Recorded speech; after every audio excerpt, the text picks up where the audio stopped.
How do you feel? I'm pumped. Is this bird of the day? Thus far? I'd say.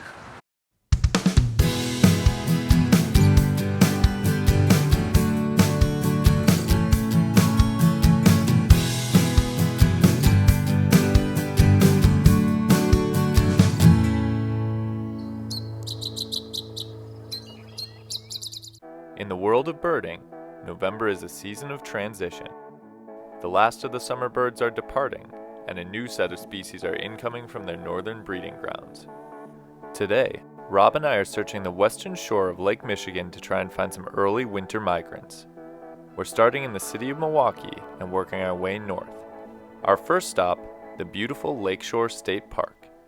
Hey everyone, this is Ryan from Badgerland Birding, and I'm out here today with our good friend Rob, and we are scanning the Milwaukee, Sheboygan, Ozaukee County lakefront trying to find some interesting birds, especially looking for some Scoters, maybe some Buntings and Longspurs, and then a Harlequin Duck that's been reported. So come with us as we find these birds today. Let's do it. Alright, what do you have so far? I got a couple snow buntings at the South Shore Yacht Club. Purple finches at Grant Park. Other than that, it's been pretty quiet. Alright, I can only go up from here, right? We still can have hope. We walked the paths past the lagoon, where we heard American tree sparrows chirping in the long grass. On the water was a mixed group of birds, including coots, buffleheads, mallards, and greater scaups. From there, we moved north to McKinley Beach, hoping to find some birds on the sand, including a flock of snow buntings that had been reported in the area. Have some people over there with their lenses out, which is a good sign. Maybe there are some snow buntings on this beach. It turned out the birds that people were looking at were in fact snow buntings, as a small flock flittered and foraged among the rocks and pebbles. Snow buntings breed in the Arctic and migrate into the lower 48 states during late fall and winter, where many of them spend the colder months. This species has always been one of my favorites due to their non-breeding color pattern. They are mostly white with a brown back and caramel accents on their face and chest, making them perfectly camouflaged to live in the snowy tundra. Alright, we got our snow buntings that you already had anyway. Yeah. But that's cool to see. Next up, Scoters. Yes. We moved to a spot where Scoters are known to congregate on the open water. At first, we only saw one red-breasted Merganser, but after walking farther along the lake, we found what we were looking for. Got some good Scoters here. How do you feel? I'm pumped. Is this bird of the day? Thus far? I'd say. 3 Scoter species are native to the United States: the surf, the black, and the white-winged. All 3 of them migrate to the coasts of the eastern and western United States, where they reside in the oceans. Each year, some of these birds end up in the Great Lakes and other bodies of water along their migratory route. All 3 of these species were present just offshore for us to view. You know what this is, right? What? It's the Scoter Slam. It's the Scoter Slam. You gotta fright them down. Write them all down. Yeah. Just got the Scoter Slam, so we're feeling good, and we're gonna move on to our next spot. After finding the Scoters, we made our way up the coast to Ozaukee County, where we hope to find more birds that came down from the north. We have left Milwaukee County and now we're in Ozaukee County at Vermin Park. In Milwaukee we got the 3 Scoter species and the snow buntings, which was cool. Here at Vermin there's just a ton of red-breasted Mergansers out on the lake and then some common forest birds. We only found a few birds at Vermin Park, including black-capped chickadees and dark-eyed juncos, but we still took in some fantastic views of the lake. From Vermin, we traveled to the Port Washington Harbor, where we met up with Bill and his son Bryson.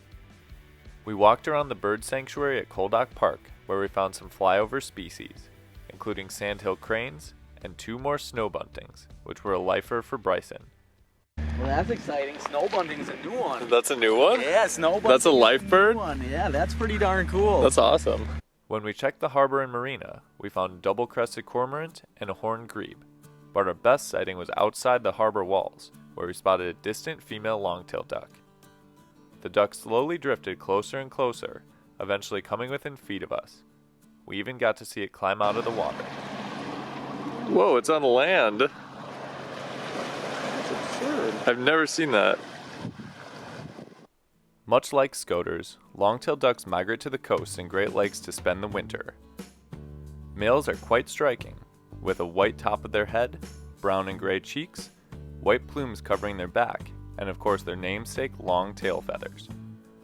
Females are also very attractive, with a similar patterning, including their brown back, white plumes, and white underside. We were excited to see one of these ducks at such close range.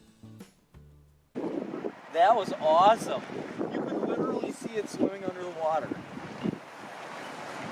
With Bill and Bryson heading south to try to relocate the scoters and snow buntings we saw earlier, we continued north to Sheboygan County. After a brief stop at Indian Mound Park where we didn't find much with the exception of downy and hairy woodpeckers, we made our way back to the lake to look for the 2 Harlequin ducks that had been seen there. We are now in Sheboygan and it's our last stop at the harbor. We're looking for one of the 2 Harlequin ducks that's been seen here, so we're gonna go to the jetties and see if it might be over there.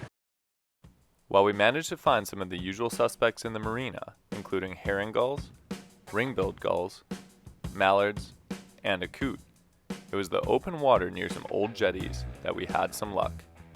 How far are we talking? Between those 2, where there's a break in that pier. Yeah. It's right in between there. It's in the scope.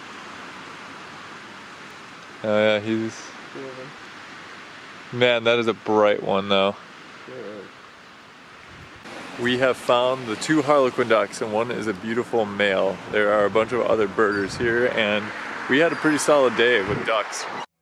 Out of all the expected winter ducks that visit the Midwest, the Harlequin is one of the least frequently seen, as fewer of them show up in the Great Lakes than other sea-dwelling species. However, high numbers of these birds do show up on the northern coasts of the lower 48 in states like Maine and Washington.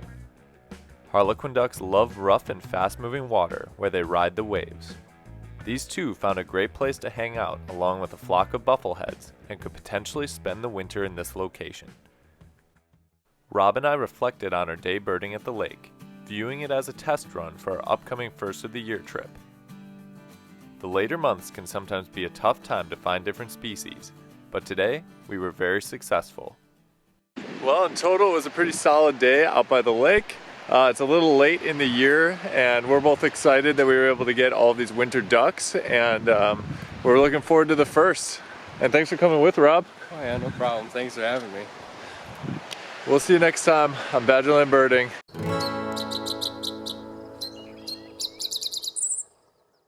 Hi, Bryson, what's the best YouTube channel? Badgerland Birding, for sure. He gets it.